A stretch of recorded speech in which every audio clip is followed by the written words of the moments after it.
Greetings, YouTube. I was listening to a video yesterday, or watching a video, or a little bit of both, about flat earthers. And then my friend Amy and I were kind of joking about the flat earth as political commentary on red caps, essentially. Um, and it got me thinking, if you were to run a flat earth campaign, and I've kind of played that with the idea in the back of my head for years now. I've kind of been doing a double-sided flat Earth campaign, so two different worlds on both sides. You can't get from one to the other with conventional means. And I've always liked the idea of a round disk, so a disk-shaped world. Uh, Mountain walls around the edge, preventing people from getting over them, yada yada yada. Maybe some magical barriers, that kind of thing. And I like the idea of having the sun and the moon still orbit them in a conventional manner, as though the world is a sphere. So kind of a pre-Copernican idea of the Earth being the center of the universe. Wow. Oh, what did you just do, kitten? Okay, I don't think the kitten did anything. I think I'm good. All right. And I had a thought. So you've got the disk, and you rotate it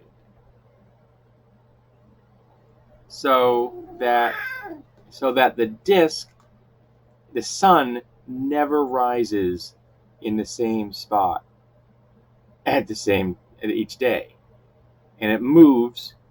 The amount it moves from sunrise to sunrise is a day. That's how they time it, and it takes 360 days to turn. So that's how they or you could change the amount if you wanted a world with a different year. But that's how they set their calendars. So click, click, click, click. It's like a watch. Gear to watch. The world started going. How would you do navigation? Think about it for a second. We do our navigation, at least before the advent of a compass, from the sun. And dead reckoning solar and stellar navigation, going by the stars and by the sun, is incredibly accurate. Polynesian people traveled thousands of miles, hundreds of them across open ocean, and used both that kind of navigation plus the way water moves over land and currents and things, and to get themselves from one island to the other. Just an astounding feat of human ingenuity. How would you do navigation in a world like this, where the sun is never going to be in the same location each day?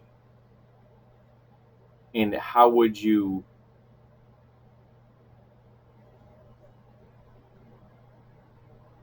my brain is kind of clicking. Would you have a magnetic north at all? Say you don't.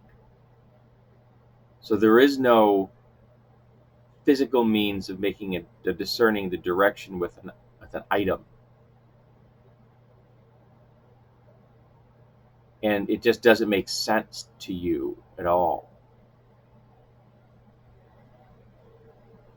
And the idea of someone telling you that there's always a fixed location would seem foreign to the people of this world, because there are no fixed celestial positions at all. So how do you do navigation on a moving disk? Now, obviously, the center of the disk is where the main city is. That's where I would build one, of course. And it's Nexus. So you could use Nexus as a point. Then you're going to have to use like Nexus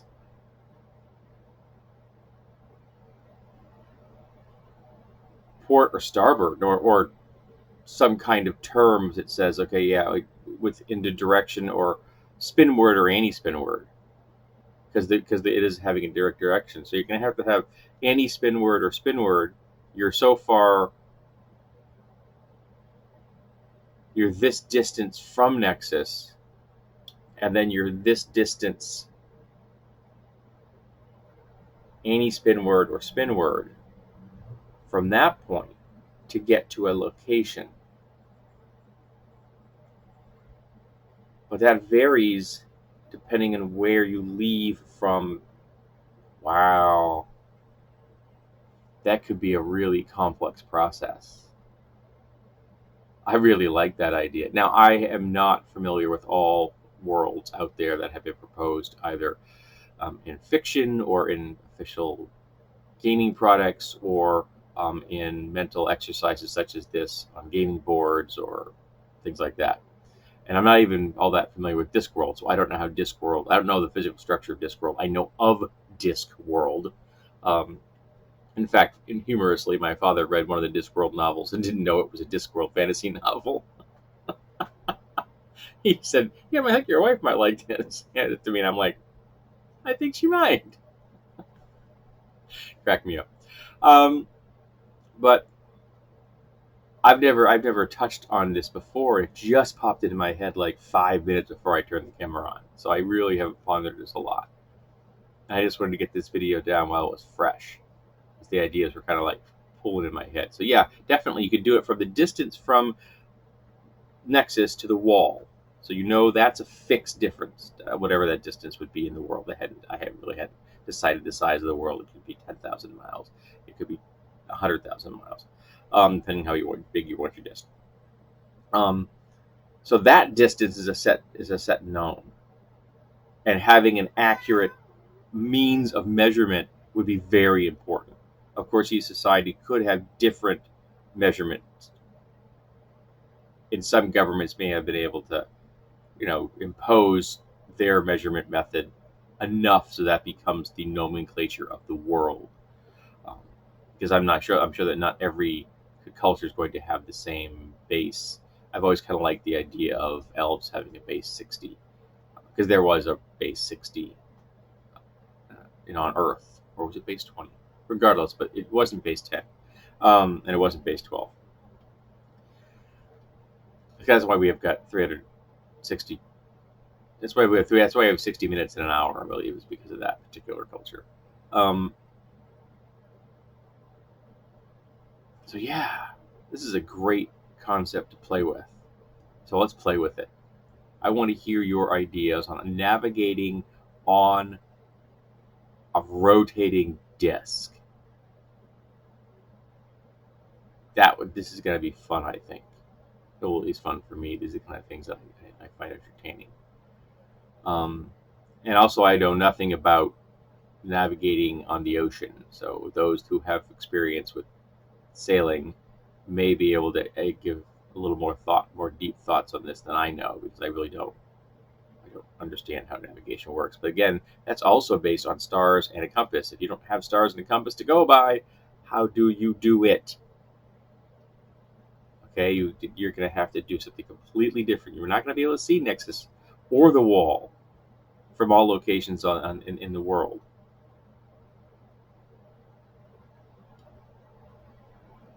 So, yeah, I like this. Okay, so let's talk about navigating on a disk world that rotates.